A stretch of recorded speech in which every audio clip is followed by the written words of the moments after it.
শহীদি কাফেলা, বাংলাদেশ ইসলামী ছাত্র শিবির এবং জামাত ইসলামী মন দিয়ে প্রাণ দিয়ে ভালোবাসে, যে যারা শুধুমাত্র কোরআনের জন্য কাজ করে। কিসের জন্য? কোরআনের জন্য কাজ করে, ইসলামের জন্য কাজ করে। তাদের মূল লক্ষ্য হচ্ছে আল্লাহর জমিনে আল্লাহ দ্বীন প্রতিষ্ঠিত করা, ঠিক না? তাদের আর কোনো লক্ষ্য তো নাই। তাদের একমাত্র লক্ষ্য, একমাত্র উদ্দেশ্য যে হচ্ছে জমিনটা হচ্ছে আল্লাহ। জমিনটা কার? আল্লাহর। আল্লাহর এই জমিনে আল্লাহর বিধান কায়েম করার জন্য তারা যুগ যুগ ধরে কাজ করছে, চেষ্টা করছে। এজন্য তাদেরকে আমি মন প্রাণ দিয়ে ভালোবাসি, মহাব্বত করি, যে তারা কোরআন বিজয়ের জন্য কাজ করে। আল্লাহ রাব্বুল আলামিন তাদের এই কোরআন বিজয়ের কাজ যেন সাফল্য মণ্ডিত করে তোলেন। তাদের এই কোরআন বিজয়ের কাজ বাংলার জমিনে যেন আল্লাহ তাআলা কোরআনকে যেন প্রতিষ্ঠিত করে দেন। আমরা বলি আমিন। কিন্তু ষড়যন্ত্র তো রয়েই গেছে। এই বিগত 15.5 বা 16 বছর এর মধ্যে কোরআনকে ব্যান করে দেওয়ার জন্য, কোরআনের দলকে ব্যান করে দেওয়ার জন্য অনেক ষড়যন্ত্র চলেছে না চলে না? চলেছে। এমনকি কোরআনের এই দলকে ব্যান করে দেওয়া হয়েছিল। কোরআনের দল যখন ব্যান করেছে তার 4 থেকে 5 দিন পর্যন্ত ক্ষমতায় টিকে থাকতে পেরেছিল। তো যে দলকে নিচ্ছিন্ন করে দেওয়ার জন্য নিষেধ করেও দেওয়া হয়েছিল যে বাংলার জমিনে জামাত ইসলাম এবং ইসলামী ছাত্র শিবিরের রাজনীতি নিষিদ্ধ করা হোক, আর রাজনীতি নিষিদ্ধ করার জন্য সে নিষেধ করে গিয়েছিল।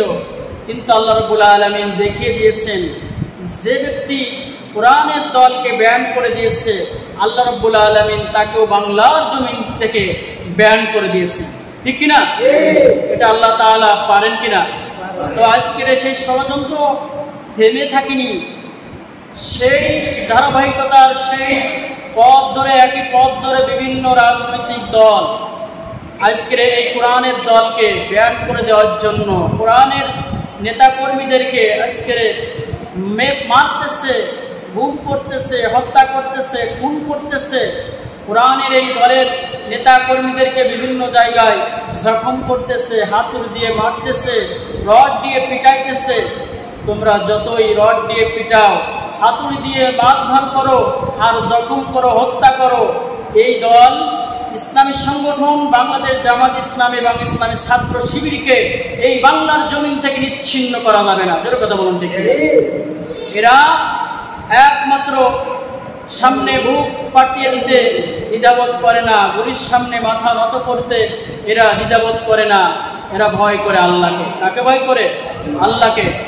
জামাত ইসলামী বাংলাদেশ এবং ইসলামী ছাত্র শিবির এই বাংলার জমিনে কোনো ভূমিপড় নয় যে প্রচুর পাতার উপরে পানি পড়লে তারও তো একটা নির্দিষ্ট সময় সীমারেখা আছে। কিন্তু বাংলার জমিনে ইসলামী ছাত্র শিবির এবং বাংলাদেশ জামাত ইসলামী, তোমরা তাকে ফু দিয়ে নিভানোর জন্য চেষ্টা করছো। তাদেরকে এই বাংলার জমিনে রাজনীতি করা থেকে দূরে রাখার জন্য চেষ্টা করছো। যেই দলেরা এই বাংলাদেশ জামাত ইসলামী এবং ইসলামী ছাত্র শিবিরকে নিষিদ্ধ করার জন্য পায়তারা করবে, যারা এই বিরুদ্ধে সংগ্রাম করবে, তাদেরকে আল্লাহ রাব্বুল আলামিন বাংলার জমিন থেকে উৎখাত করে দেবেন। জোরে কথা বলুন, ঠিক? কারণ ইতিহাস বলে কোরআনের বিরুদ্ধে যেই লোক, যেই দল, যেই সংগঠন যাক, কোরআনের বিরুদ্ধে যে কি কেউ টিকতে পেরেছে? বলুন না কেন পেরেছে? কারণ জামাত ইসলাম এবং ইসলামী ছাত্র শিবির তারা তো কোরআনের প্রতিষ্ঠা করার জন্য সংগ্রাম করে। তারা তো আল্লাহর জমিনে আল্লাহর দ্বীন প্রতিষ্ঠা করার জন্য রক্ত দেয়। তাদের তো অন্য কোনো এর থেকে স্বার্থ সিদ্ধি হাসিল করার জন্য অন্য কোনো পথেও নাই।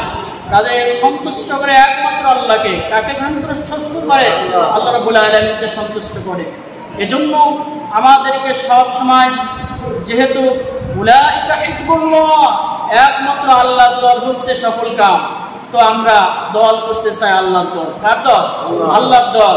আমরা সেই আল্লাহর জমিনে আল্লাহর দ্বীন প্রতিষ্ঠা করার জন্য জামাত ইসলামী এবং ইসলামী ছাত্র শিবির তারা যে রক্ত দিচ্ছে, সংগ্রাম করছে, তারা যে ওতপ্রোতভাবে আন্দোলন করছে যে ইসলামকে কায়েম করার জন্য, টিকিয়ে রাখার জন্য, ওয়াকাতিলুহুম হাত্তা লা তাকুনা ফিতনা, সংগ্রাম করো, যুদ্ধ করো সেই পর্যন্ত, যতক্ষণ পর্যন্ত আল্লাহর জমিনে আল্লাহর দ্বীন সুপ্রতিষ্ঠিত না হয় ততক্ষণ পর্যন্ত তোমরা জিহাদ করো, সংগ্রাম করো। বাণীটা কার?